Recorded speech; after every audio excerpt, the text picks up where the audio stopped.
exactamente lo mismo. Yo dije, entonces sí es confirmación que es Dios. Y era como una lluvia de escarcha que descendía, pero era muy espesa y era amarilla, como dijo Pame. Y nos inundaba a todos. Y no sé, o sea, aún chequense en sus manos, porque creo que hay personas que van a ver como escarcha en sus manos y es la presencia de Dios manifiesta que va a empezar a descender. Si hay alguien aquí que experimentó eso, ¿Nasir? ¿Tienes escarcha? Yo veía y yo me decía, hay personas que están recibiendo y la van a ver palpable, que van a sentir como las manos un poco grasosas. ¿Tú también, Norita? Bien. Y muéstraselo a la persona que tienes a tu lado. Es la manifestación, eso se llama la Shekinah de Dios, la Shekinah de Dios. La presencia de Dios manifiesta. Entonces tú te estás preguntando, ¿y esto por qué está pasando? Y es que cuando el Señor se manifiesta, su presencia es tan fuerte porque Él es Dios, que por eso hay gente que se cae, hay gente que ríe, hay gente que simplemente llora. Pero hoy Él se está manifestando y durante toda la palabra que vamos a dar y al final va a empezar constantemente revísate las manos, porque es lo que el Señor me está mostrando. Vas a empezar a ver como escarcha, como una grasita, y no es el sudor, sino que es su presencia. Ese es el regalo que Dios nos ha dado hoy, su Shekinah, su Shekinah. Entonces, recíbela como un regalo de Dios. Miren, eso es maravilloso. Y sabes que esas manos aceitadas que tienes hoy, eso es para también imponer manos sobre los enfermos para que sean sanos. Si tú tienes un familiar que hoy está apartado, como decía Jorge, si tú tienes un familiar hoy que está enfermo, imponle las manos, sóbalo, salúdale, porque la Shekinah de Dios está en tus manos. Amén. ¿Cuántos están recibiendo eso? Yo lo recibí ahora rato y empecé, allá está Martica llorando. Yo sé que es una cosa impresionante. Es algo que solo Dios da. Y fíjate, me lo dio, yo no quise decirlo en el primer servicio, perdón, desobediente, pero estaba pasando, pero era otro río que estaba sucediendo. Pero ahora no puedo callarlo, porque el Espíritu Santo me dijo, estoy derramando escarcha Shekinah, y yo veía a la gente empapada de esa escarcha amarilla. Es su presencia manifiesta, amén. Así que recíbela, llévatela, es un regalo de Dios. Va a empezar a suceder domingo tras domingo, es algo nuevo que el Señor nos regala, amén. Y también sentía que cuando veía a Jorge danzando, el Espíritu Santo me decía que tú venías hoy sin expectativas, venías en obediencia a recibir lo que Dios tenía para ti, pero que lo que tú estabas pidiendo ya está hecho, que lo que estabas deseando ya está hecho. Y cuando tú empezaste a hablar de tu hijo, es eso, ya el milagro está. Créelo, porque te metiste en el río, Dios empezó a traer libertad. Ya no necesitas ni siquiera, vas a escuchar la palabra, pero ya lo que Dios tenía para ti, ya hecho está. Eran las dos palabras que recibí esta mañana.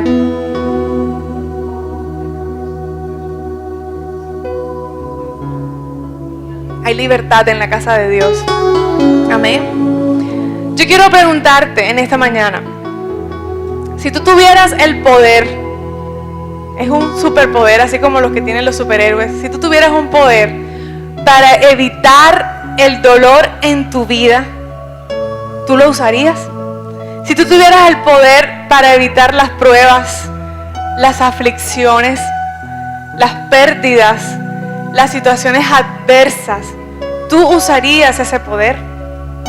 Sería chévere tener ese poder, que uno dijera, bueno, de ahora en adelante, ¿cuál es tu poder? No, el poder que yo tengo es que cuando viene una situación difícil, una situación contraria, una situación de duelo, ¡pum!, yo tengo el poder de decir chao, ya, y enseguida paso al lugar donde todo está bien. Qué tremendo poder, ¿cierto? Pero yo quiero que veamos este video. Lo que normalmente nosotros como seres humanos queremos hacer. Queremos evitar las situaciones difíciles, los dolores, las pérdidas, las pruebas, los desiertos. Pero resulta que Dios lo que está diciendo es suelta el control. Si ustedes se ven la película, al final todo se volvió un 8. Porque entre más Él intentaba no sufrir y no vivir circunstancias difíciles, cuando de verdad vinieron pruebas duras, ya el control estaba, valga la redundancia, descontrolado. Y ya nadie podía cambiar y ya nadie podía hundir un botón porque ya todo estaba vuelto a nada. Y eso es lo que Dios quiere en esta mañana hablarnos, es que nosotros soltemos el control a Él. Yo quiero que busquemos en nuestras Biblias Daniel capítulo 3. Daniel capítulo 3. Y este es un libro que a mí me encanta, Daniel. Y es una historia que en este tiempo ha sido de mucha bendición para mi vida. Yo voy a leer la historia. Dice: el rey Nabucodonosor hizo una estatua de oro cuya altura era de 60 codos y su anchura de 6 codos. La levantó en el campo de Dura, en la provincia de Babilonia. Y envió el rey Nabucodonosor a que se reuniesen los sátrapas, los magistrados y capitanes, oidores, tesoreros, consejeros, jueces y todos los gobernadores de la provincia, para que viniesen a la dedicación de la estatua que el rey Nabucodonosor había levantado. Fueron pues reunidos los sátrapas, magistrados, capitanes, oidores, tesoreros, consejeros, jueces y todos los gobernadores de las provincias a la dedicación de la estatua que el rey Nabucodonosor había levantado. Y estaban en pie delante de la estatua que había levantado el rey Nabucodonosor. Y el pregonero anunciaba en alta voz: mándese a vosotros, oh pueblos, naciones y lenguas, que al oír el son de la bocina, de la flauta, del tamboril, del arpa, del salterio, de la zampolla, de todo instrumento de música, os postréis y adoréis la estatua de oro que el rey Nabucodonosor ha levantado. Y cualquiera que no se postre y adore, inmediatamente será echado dentro de un horno de fuego ardiendo.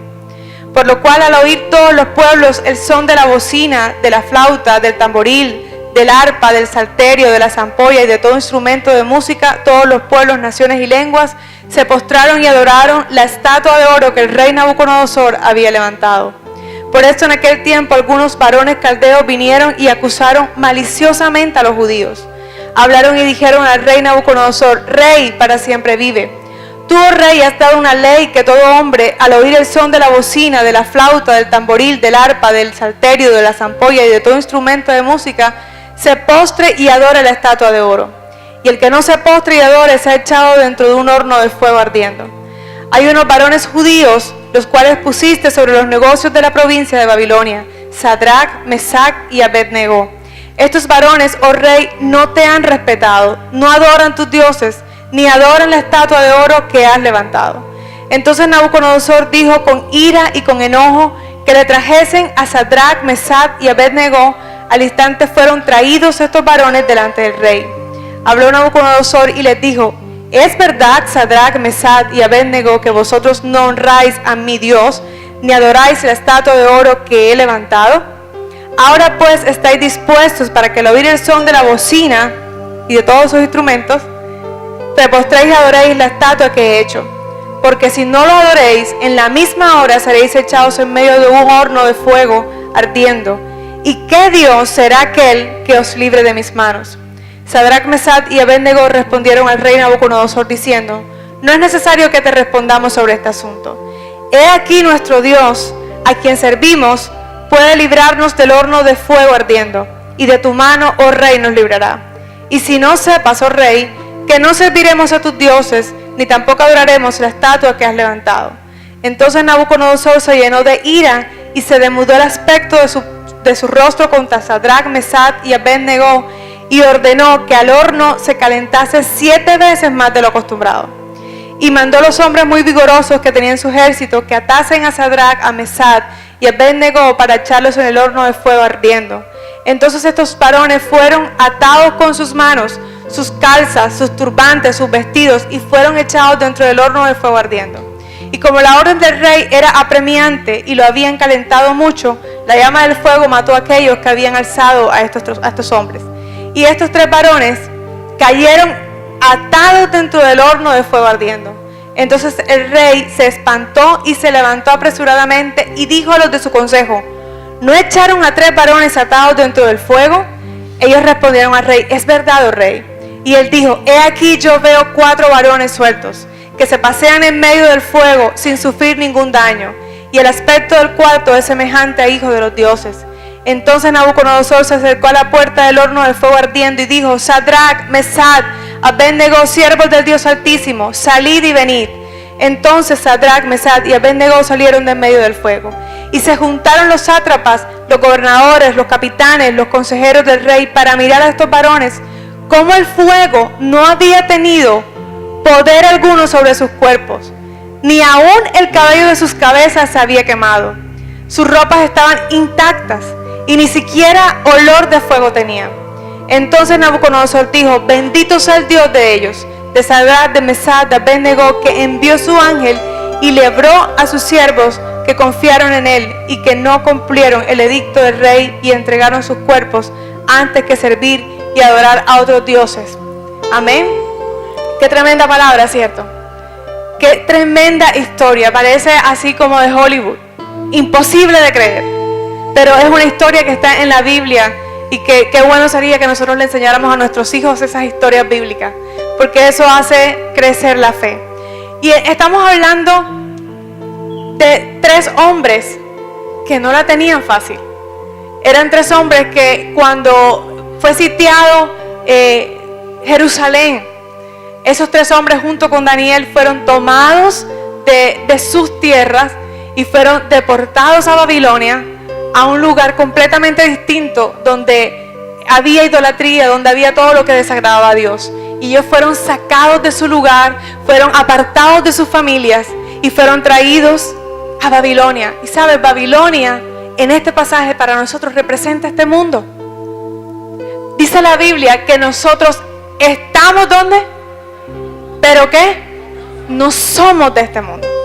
Nosotros estamos en el mundo, pero no somos de este mundo. Simplemente somos forasteros en esta tierra. Porque nuestro lugar, nuestra casa, nuestro Jerusalén, ¿dónde está? En el reino de los cielos. Nuestra ciudadanía, mi cédula, además de ser colombiana, dice, es del reino de los cielos. Y ese es nuestro lugar seguro. Y aquí en Babilonia y aquí en este mundo, muchas veces estamos así como forasteros. Hemos sido traídos a un lugar donde hay idolatría, donde la gente no quiere buscar de Dios, donde la gente tiene costumbres contrarias a lo que la palabra de Dios dice. Entonces era otra cultura. Pero miren que cuando uno empieza a leer el libro de Daniel y empieza a leer en el capítulo 1, dice el rey: yo necesito hombres que sean apuestos, que sean vigorosos, para que nos enseñen la lengua de ellos, a nosotros los de Babilonia. Y recuerden la historia cuando les dijeron que iban a darle la comida del rey. ¿Y qué dijeron estos hombres junto con Daniel? No, yo no voy a comer de esa comida. Y por una simple razón, y era que esa comida, en primer lugar, no era la comida que decía la palabra, que decían las leyes de Dios que podían alimentarse. Era comida inmunda, conocida en ese momento como inmunda. Pero también era comida que estaba consagrada a los dioses. Y ellos dijeron: no nos vamos a contaminar con la comida del rey. Y le pidieron: tráiganos legumbres, tráiganos vegetales y agua. Y Dios colocó en gracia a esos hombres, y dice que fueron aún puestos como gobernadores, eran como los encargados de muchas provincias. Dios los colocó en alto por su obediencia. Pero en estos momentos, cuando empezamos a leer este pasaje, ya Dios los ha puesto en alto. Pero yo quiero que veamos, antes de seguir con la historia, 1 de Juan capítulo 2 versículo 15. ¿Qué dice Dios acerca de lo que ellos estaban viviendo y de lo que nosotros vivimos en este mundo? Yo voy a leer un pasaje que con la traducción al lenguaje actual. 1 de Juan 2:15 dice: no améis al mundo ni las cosas que están en el mundo. Si alguno ama al mundo, el amor del Padre no está en él. Porque todo lo que hay en el mundo, los deseos de la carne, los deseos de los ojos y la vanagloria de la vida, no provienen del Padre, sino del mundo. Ese deseo de la carne significa los malos deseos. Y es que nuestra carne constantemente está pidiendo ser alimentada. Y fíjate que cuando ellos decidieron no comer esa carne contaminada, ellos estaban diciendo: yo no voy a satisfacer los deseos de mi carne, sino que yo voy a satisfacer lo que Dios dice. Entonces nuestra carne constantemente, y es lo que trae el mundo, por eso dice: no amemos las cosas del mundo, nos va a traer los deseos de la carne, lo que mi carne pide, no lo que mi espíritu dice, sino lo que yo quiero hacer, lo que a mí me satisface, lo que a mí me llena. Y eso de los deseos de los ojos es la ambición de tener todo lo que vemos. Fíjate que constantemente todos los celulares quedan desactualizados, ¿cierto? Salió el iPhone, después salió el otro, mejor dicho, yo no me sé qué es lo que viene después de cada uno. Pero constantemente todos los equipos electrónicos quedan desactualizados Y la gente que quiere más y más. Y todo lo que ven, lo quieren. Y es la ambición de tener más, de querer más. Y eso es lo que dice la Biblia, que es lo que trae este mundo. La ambición de querer todo lo que ven mis ojos. Que no tengo la capacidad para comprar esto, pero es que mis ojos lo vieron y yo lo quiero. Y la vanagloria de la vida significa el orgullo de poder y de poseer riquezas. Eso nos lo trae el mundo. El mundo quiere que nosotros sigamos los deseos de esta carne, que nosotros querramos todo lo que vemos y no nos saciemos, pero al mismo tiempo que el poder que yo tenga son mis riquezas. Y resulta que cuando nosotros leemos esta historia, vemos que estos hombres estaban en un punto en el que tenían que decidir si ellos agradaban a su jefe en ese momento, al rey, o si adoraban solo a Dios. Era una decisión difícil. Imagínate que tu jefe, donde tú estás trabajando hoy, te pide algo que tú tengas que hacer que no va acorde a los principios de Dios. Y te hace una advertencia: si tú no lo haces, pierdes el trabajo. Si tú no lo haces, chao, contrato. Y muchas veces nosotros en nuestra vida nos encontramos con situaciones así. Y en este momento estos tres hombres le estaban diciendo: es necesario que tú te postres y adores al ídolo que ellos habían hecho. Y si no lo haces, es peor que perder un trabajo. Y si no lo haces, ¿qué? Vas a morir. Y si no lo haces, te voy a entrar en el horno de fuego. Pero yo quiero contarles algo que a mí que encontré que me pareció sumamente interesante. Y es que realmente ellos no se llamaban, como ahora dijimos, Sadrach, Mesach y Abednego. Esos no eran sus nombres. Sus nombres realmente, ¿cuáles eran? A ver si saben Biblia. ¿Cómo se llamaban ellos? Ajá, bueno, Daniel ya, pero los tres amigos.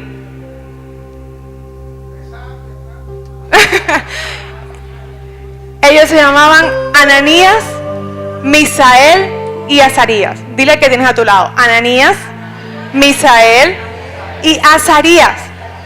Dios le había dado una identidad con sus nombres. Era el nombre que había sido cuando los niños eran circuncidados, cuando los niños nacían. Entonces venía y lo tomaban y decía: este es el nombre. Pero ellos no le colocaban como Karina, Carlos, Katia.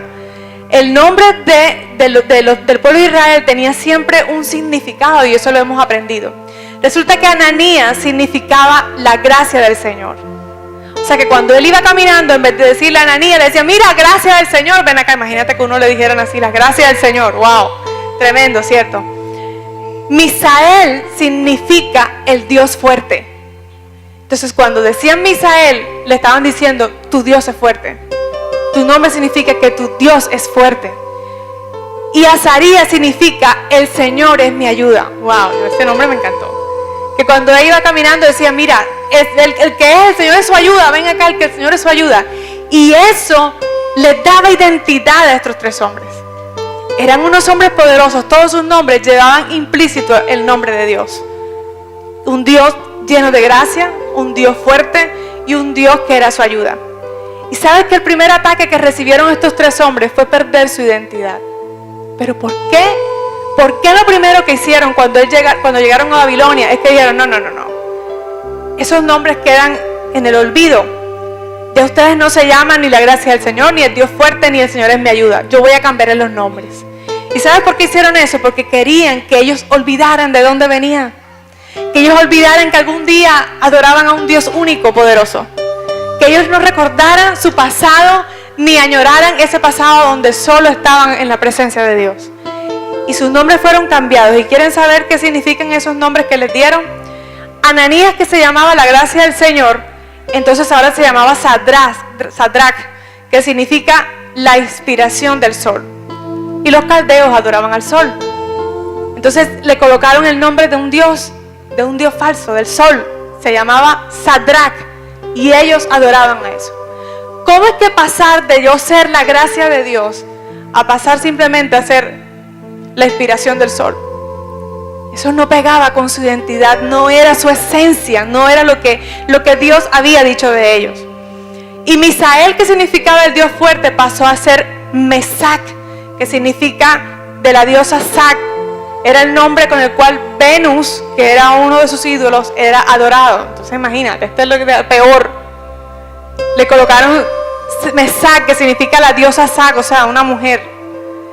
Ese era el nombre que le cambiaron, de pasar de ser el Dios fuerte a ser la diosa Venus. Y Azarías, que significaba el Señor es mi ayuda, pasó a ser Abednego, que es un mal nombre para los hijos. Pasó a ser el siervo del fuego iluminado. Y era otro Dios, otro de sus dioses. Y ahí creo que decía Daniel. Daniel se llamaba Daniel, ¿qué significa qué? ¿Qué significa Daniel? Dios es mi juez. Dios es mi juez. Y lo llamaron Belsasar, que significa el guarda de los tesoros ocultos de Bel, o sea, un demonio. Y ellos quisieron matar la identidad de estos tres hombres. Y con Daniel. ¿Sabes que si hay algo que yo he encontrado en mi vida como sierva de Dios, como pastora, como ministro, como pastora de jóvenes? Cuando oro por los jóvenes, ¿sabes qué encuentro? Que lo primero que Satanás está atacando es la identidad de cada uno de nosotros. Constantemente cuando estoy orando por la gente, yo puedo ver cómo hay, yo siempre lo digo, como memos, como tachas, como etiquetas, donde están diciendo cosas contrarias a lo que Dios ha dicho de ti. Y en alguna oportunidad oraba por alguien que era una mujer catalogada como amargada, como fuerte, como grosera, como sinónimos de eso, de carácter fuerte. Y cuando yo empecé a orar por esa mujer, me acuerdo que era en la sala de mi casa, el Señor me decía, dile que esa no es su identidad. Dile que esa no es su identidad. Y yo empecé a decirle, tú eres dulce, tú eres amorosa, tú eres una mujer que vas a ganar a otras mujeres de carácter fuerte, tú eres una mujer sensible al Espíritu Santo. Cuando yo empecé a decirle eso, ella empezó a llorar porque entendía que era la esencia, como que se conectaba con lo que Dios estaba diciendo de ella. Y yo quiero decirte en esta mañana, no sé qué nombre te ha dado este mundo a ti, pero esa no es tu esencia. No es tu esencia. Por muchos años yo luché con que dijeran que yo era amargada, que era dura, que era fuerte, aunque los de esta generación que me conocen no crean. Pero por muchos años luché con que me catalogaran así. Aunque yo no era amorosa, porque yo no era muy apapachada, así que apapachaba. Por muchos años luché y sigo luchando con eso. Pero lo que Dios ha dicho de mí no es eso. No es eso. Y yo quiero que por un momento tú cierres tus ojos y yo quiero que tú pienses qué tachas, qué etiquetas este mundo y la gente ha colocado en tu vida. Pueden ser etiquetas de amargura. Eres una mujer amargada, eres terco, eres una persona insensible, eres una persona materialista, eres una persona que hace daño con tus palabras, eres una persona insensible. Y yo quiero que abras tus ojos ahora. ¿Sabes? Eso significa que este mundo te está queriendo cambiar tu identidad y tu nombre. Pero es necesario que busques en la palabra cuál es el significado de tu vida, porque cada uno de nosotros tiene una identidad en Dios. Y la primera identidad que Dios nos da es que nosotros somos hijos de Él. Y si somos hijos, somos coherederos de Él. Y si soy hijo, tengo el fruto del Espíritu Santo en mi vida. Y si tengo el fruto del Espíritu Santo en mi vida, ¿que son cuáles, chicos?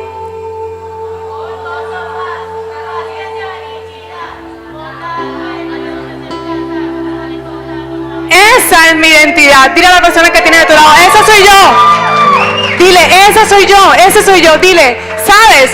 Yo me llamo gozo, yo me llamo paz, yo me llamo paciencia, yo me llamo benignidad, yo me llamo bondad, yo me llamo fe, yo me llamo mansedumbre, yo me llamo dominio propio. Esa es mi identidad de hijo, porque ese era el carácter de Cristo. Y de pronto tú dices, ven acá Karina, pero es que yo en fe, poco. Dominio propio, ya perdí esa materia como 3 veces. Gozo, como que estoy ahí, como que con el gozo. Paz, no, mija, yo paso todo el día en tribulación. Eso se llama que Satanás ha querido cambiar tu identidad. Como se las quiso cambiarle a estos hombres. Porque mientras ellos eran gracia de Dios, Dios fuerte, y el Señor es mi ayuda, Satanás decía, no, ustedes son un par de ídolos que adoramos, son uno más, un ídolo más. Quisieron borrar sus nombres, lo que ellos eran en Dios, lo que ellos eran en Dios. Pero sabes, estos hombres, yo quiero que busques un momento en Hebreos capítulo 11, versículo 34. ¿Qué habla Hebreos 11? Habla de qué, de ese pabellón, de qué, de héroes de la fe, de héroes de la fe. Y sabes que estos hombres estuvieron y están en ese pabellón de los héroes de la fe. ¿Qué dice? Yo quiero que alguien se ponga en pie y lo lea fuerte. Hebreos 11, 34. Ok, ahí están esos tres hombres, los que apagaron fuego. Ellos están en el pabellón de los héroes de la fe. Pero ¿sabes qué creo yo? Que ese Hebreos 11 continuará. Porque tú y yo también hacemos parte de ese gran listado de héroes de la fe y de heroínas de la fe. Amén. No se terminó de escribir Hebreos 11. Todavía faltan muchos héroes de la fe. Y dile, yo soy un héroe de la fe. Yo soy una heroína de la fe. La oferta de este mundo siempre pondrá a prueba tus principios. Las pruebas que tú estás viviendo hoy, los desiertos que tú estás viviendo hoy, las circunstancias contrarias que tú y yo estamos viviendo hoy, siempre pondrá a prueba nuestros principios. Y siempre habrá una oferta para nosotros doblegarnos ante este mundo. Pero ellos no tuvieron temor. Y mira, es impresionante cómo y por qué se inventa este rey construir una estatua para que la gente lo adore. ¿Por qué? ¿Será que eso se le ocurrió al rey así de repente? No, vamos a hacer una estatua aquí de chévere y que la gente lo adore.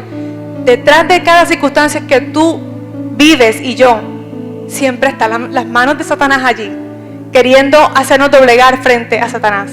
Y dice esta historia que cuando ellos empezaron a estar, yo me imagino que era como especie de un coliseo donde levantaron esa estatua y de repente dice, en el momento en que empieza a sonar el grupo alabanza, en el momento en que empieza a sonar todos los instrumentos, todos tienen que doblegarse delante de la estatua y adorarlo.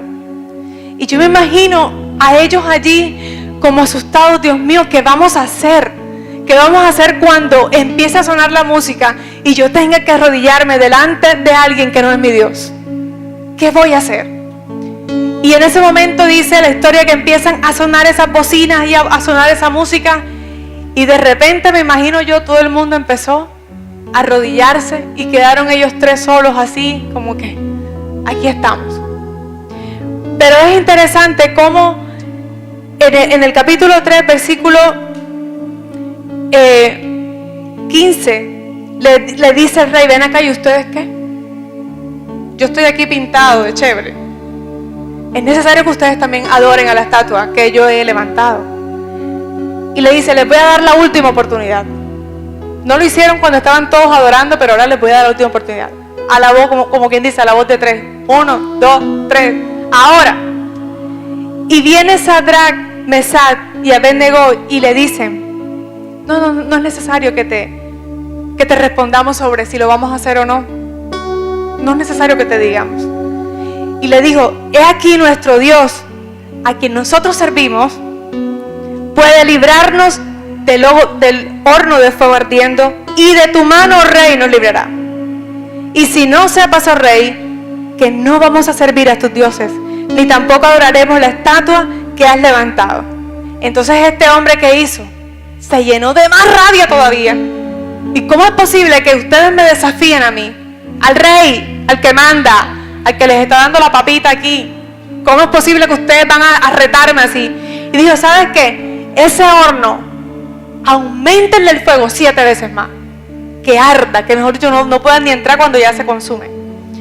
Y dice que cogieron unos hombres fuertes, tomaron a estos tres hombres, y era tan caliente el horno que alcanzó a matarlos a los que los fueron a matar.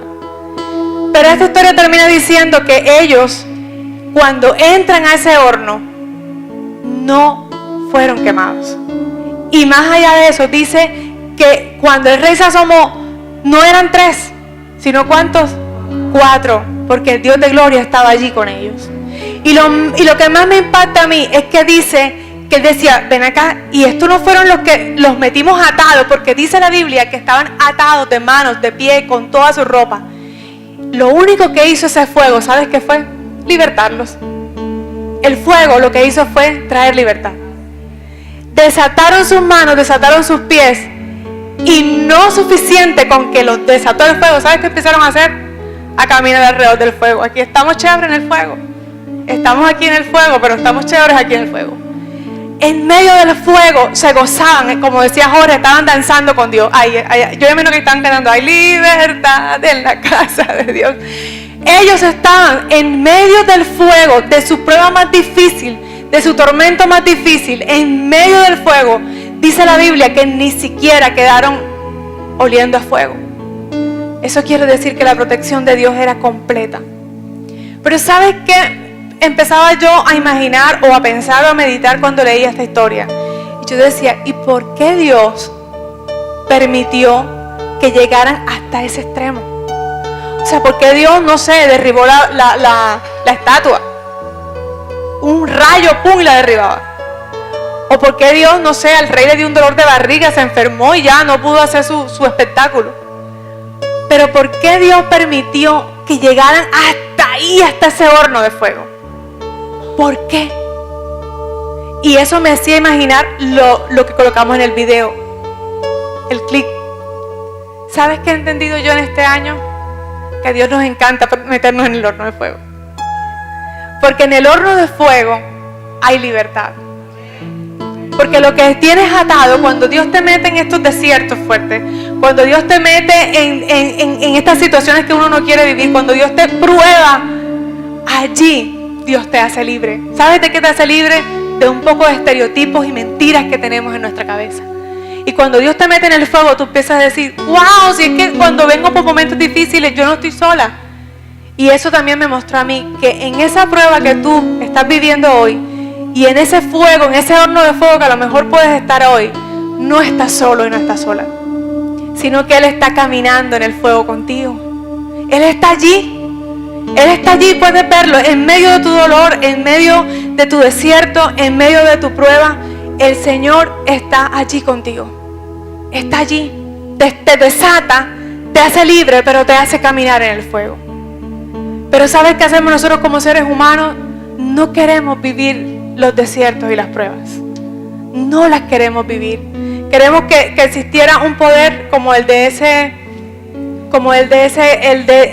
control, que digamos, pásalo. Y créeme que tengo toda la autoridad en este año para decirte que a veces uno quisiera tener un control y decir, pásalo, ya que se acabe, en un momento yo empecé a decir que se acabe el año, ya quiero que se acabe este año. Y el Señor me decía, no, es que no se trata de que se acabe el año. Es que no puedes pasar tan rápido las pruebas, porque es que te estoy probando, porque es que te estoy moldeando, porque es que estoy permitiendo esta enfermedad para glorificarme. Cuando ellos salieron de ese horno, ¿sabes qué pasó? Los mismos que estaban viendo ese espectáculo empezaron a glorificar al Señor. Entonces, cuando Dios manda o permite una enfermedad en tu vida, cuando Dios permite una pérdida en tu vida, cuando Dios permite que tú pases por pruebas, por horno, lo que está diciendo es, déjame que me glorifique. Déjame ser Dios y mostrarte el poder que hay en mí. Amén. Déjame que el poder que hay en mí se manifieste en tu vida. Y quiero decirte que para mí ha sido un año difícil y ustedes lo saben. Y he querido muchas veces decir, ay ya, o sea, bájale el volumen, cambia el canal, ya quiero que pase. Pero se me dice, no. Yo te estoy probando como el oro, déjame que te pruebe. Deja que saque lo mejor que hay en ti.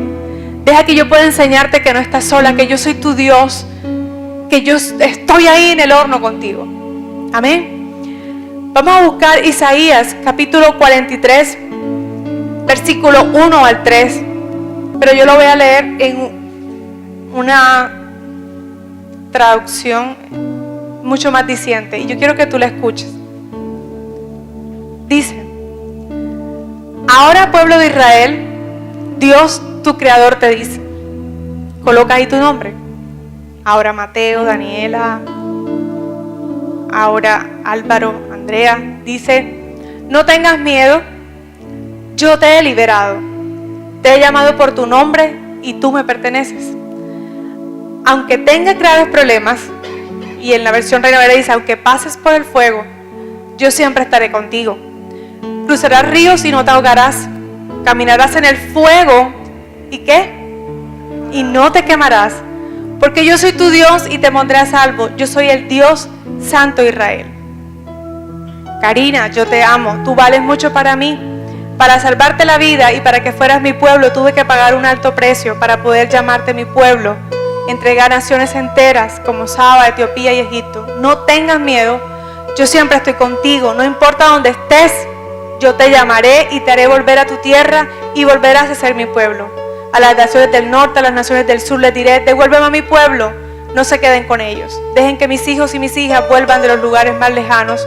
Yo los he creado para que me adoren y canten alabanzas. Habías escuchado esa promesa, ¿sabes? Esa promesa es hoy para ti y para mí. Cuando pases por el fuego, esta es Telea.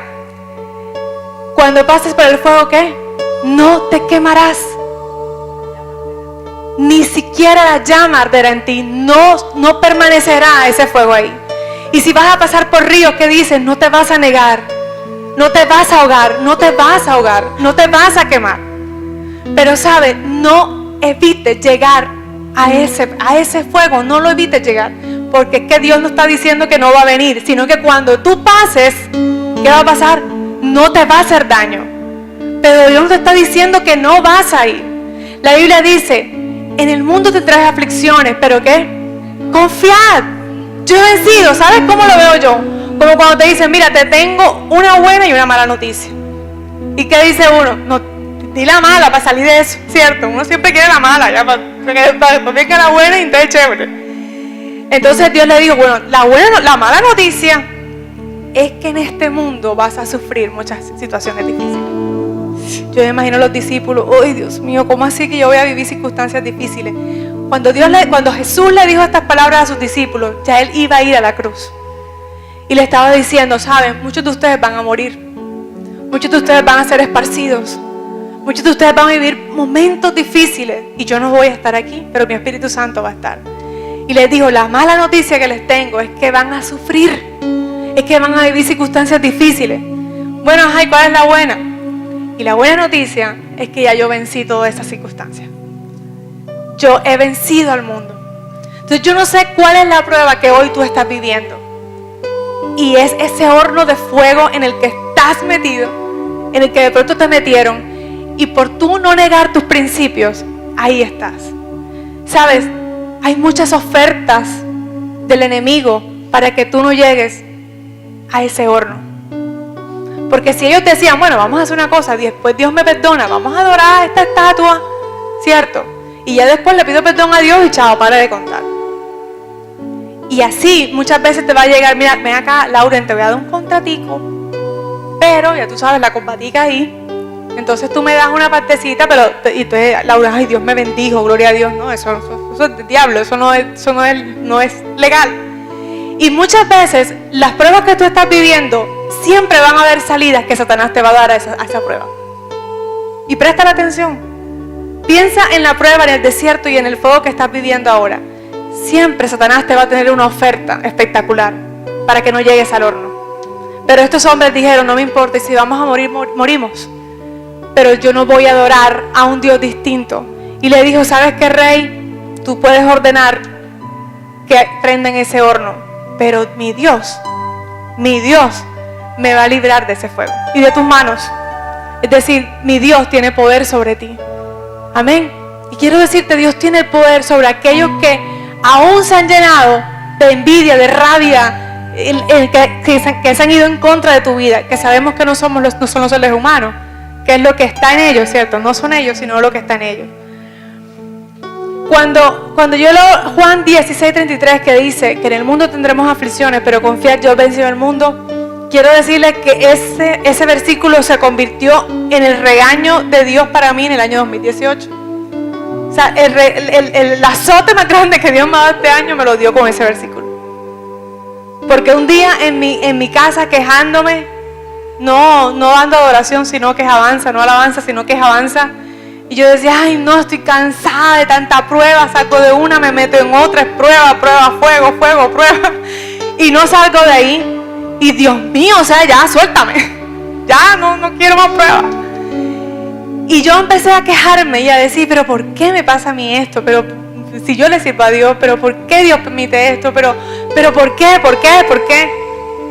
Y a quejarme ahí peleando yo sola con Dios. Y escucho la voz del Espíritu Santo. cuando me dice, ¿y quién te enseñó esa herejía a ti?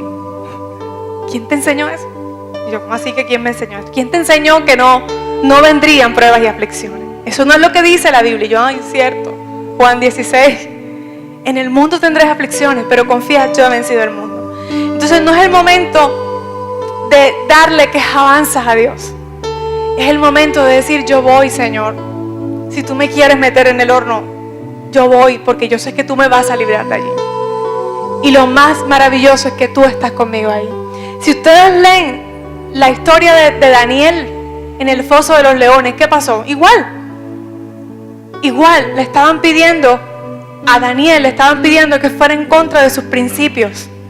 Le dijeron, ¿sabes qué? Miren ustedes lo astuto que es Satanás. Hay un edicto que dice, durante 30 días nadie puede adorar a un Dios que no sea el Dios, que no sea el rey, que no sea adoración al rey y a todas sus deidades. No puede haber adoración y oración a ningún Dios. Y resulta que Daniel tenía una super costumbre. ¿Cuál era?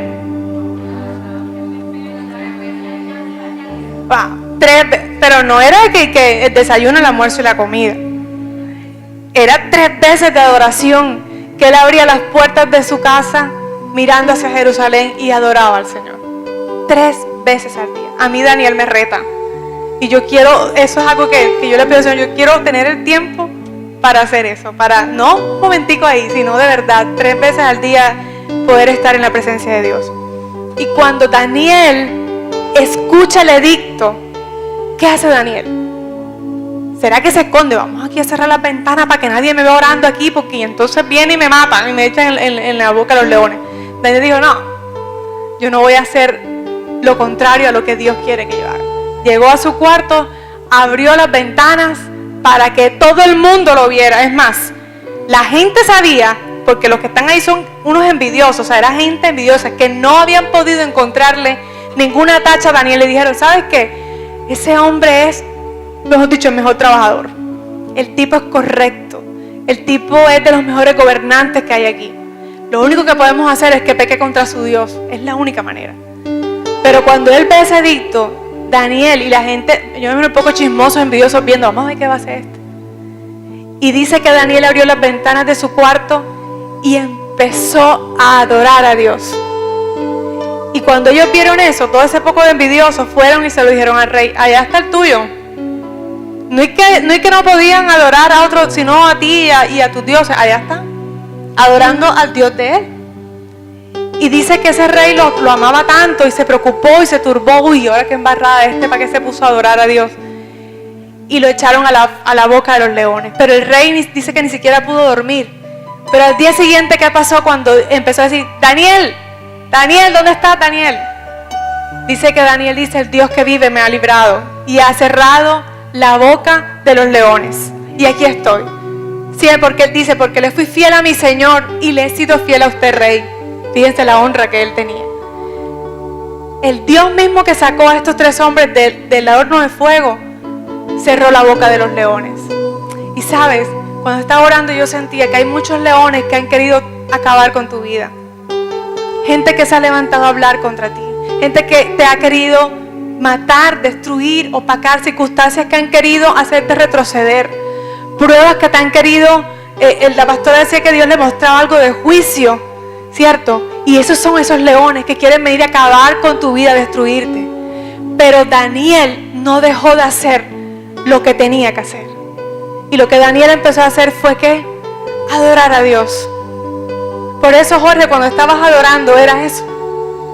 Puedo tener el mundo, mejor dicho, de cabeza. Pero si yo llego a la casa de Dios o en la casa o en mi casa y empiezo a adorarle, a alabarle y a orar, las bocas de los leones tienen que callar. Y el fuego no me puede hacer daño. Pero una vez más digo, ¿por qué Dios permitió que Daniel llegara hasta ese hueco? ¿Por qué no hizo algo antes?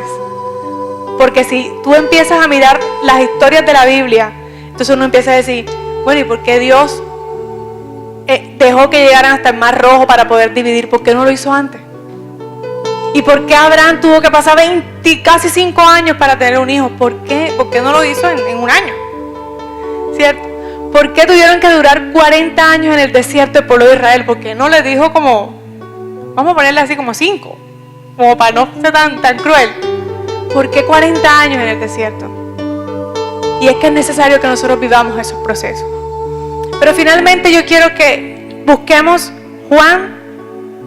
Mateo capítulo 26, versículo 36 a 39. Dice, entonces llegó Jesús con ellos a un lugar que se llama Getsemaní y dijo a sus discípulos, sentaos aquí entre tanto que voy allí y oro. Y tomando a Pedro y a los dos hijos de Zebedeo, comenzó a entristecerse y angustiarse en gran manera. ¿Habían visto a un Jesús triste y angustiado? Aquí está. Entonces Jesús le dijo, mi alma está muy triste hasta la muerte. Quedaos aquí y velad conmigo. Yendo un poco adelante, se postró sobre su rostro, orando y diciendo, Padre mío, si es posible, pasa de mí esta copa, pero no sea como yo quiero, sino como tú. Y en Lucas 22:39 habla que la angustia de Jesús era tan fuerte que ¿qué pasaba? Que aún su sudor eran como sangre, ¿cierto? Aquí nos muestra este pasaje a un Jesús que estaba viviendo la mayor prueba. Pero quiero decirte que este Jesús no sucedió como con estos 3 hombres. Porque estos fueron liberados en el último instante. Fueron liberados ¿de qué? De esa prueba dura. Pero Jesús le dijo en esa oración, Padre, si tú puedes librarme de esta situación, hazlo. Pero al final le dijo, pero que no se haga mi voluntad sino la tuya. Jesús no fue librado de esa prueba. Jesús no fue librado. Jesús fue a la cruz y sufrió en la cruz.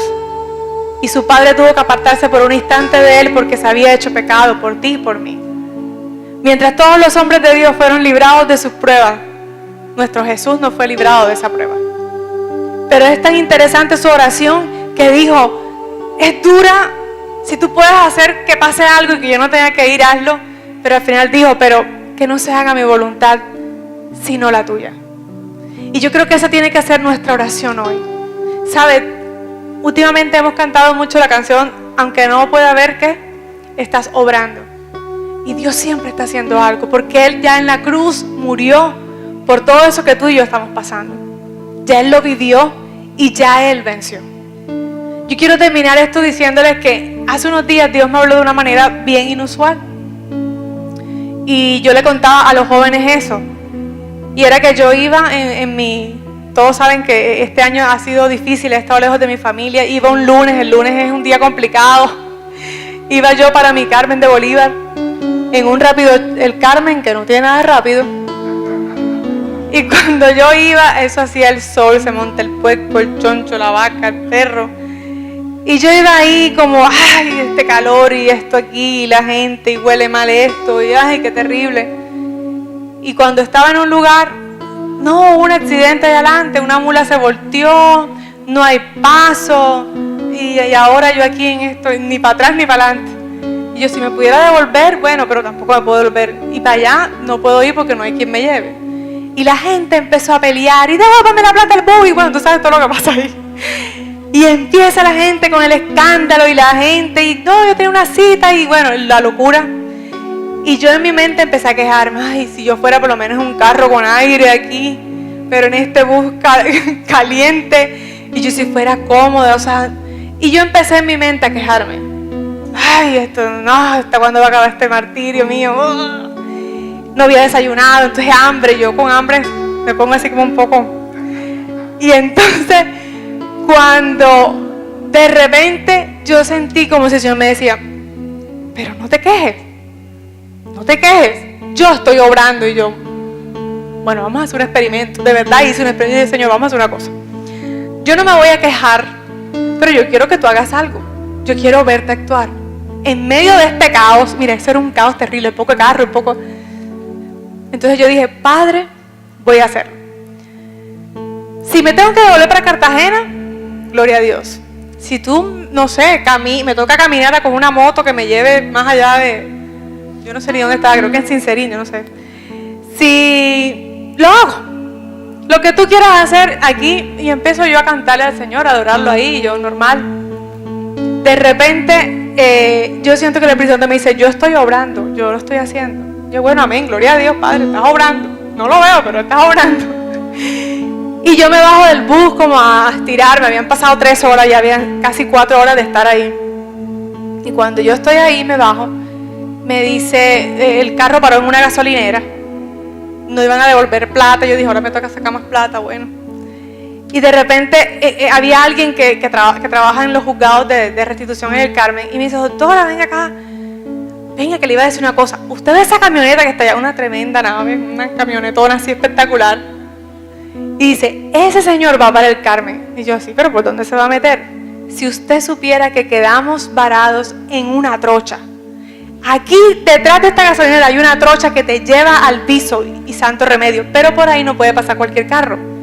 Pero ese carro sí pasa, doctora. Y yo, ¿estás orando? Y yo, ¿y cuánto? Me dice, doctora, nosotros no le vamos a cobrar nada. Móntese. Vamos. Y me monto yo. Cuando me monto con otras personas ahí, aire acondicionado, música cristiana, nos brindaron chepacorí. Comí. Y de repente íbamos pasando la trocha y ese poco de carros quedaron en ese atolladero. Y el tipo iba como una autopista. Adiós. Pasamos todos los carros y llegué a mi oficina. Y cuando se baja el señor que estaba ahí me dice, le digo yo, no, pues para pagarte cuánto. Y me dice, no, tranquilo, uno tiene que bendecir a los hijos de Dios. Y yo, amén. No, nunca dije que era cristiana, pero bueno, amén. Y allí cuando yo me bajo de esa camioneta feliz de la vida, ay, tan rico llegar al Carmen en un carro con aire, ahí Dios me habló y me dijo, yo siempre estoy obrando, aunque tú no lo veas. Quedaste parado en la trocha, o sea, porque no quedé a tantas cuadras, quedaste parado, pero la trocha no se ve. El camino para salir del otro lado no se ve, pero Dios sí lo sabía. Pero cuando yo dejé de quejarme, cuando yo dejé de colocar mi comodidad y decir, bueno, Señor, voy a vivir esta prueba y te adoro, cuando yo dije, voy a vivir la prueba y hago lo que tú quieras que pase, el Señor vino y mandó su salida. Aunque no puedas verme, yo estoy obrando, amén. Yo te voy a invitar a que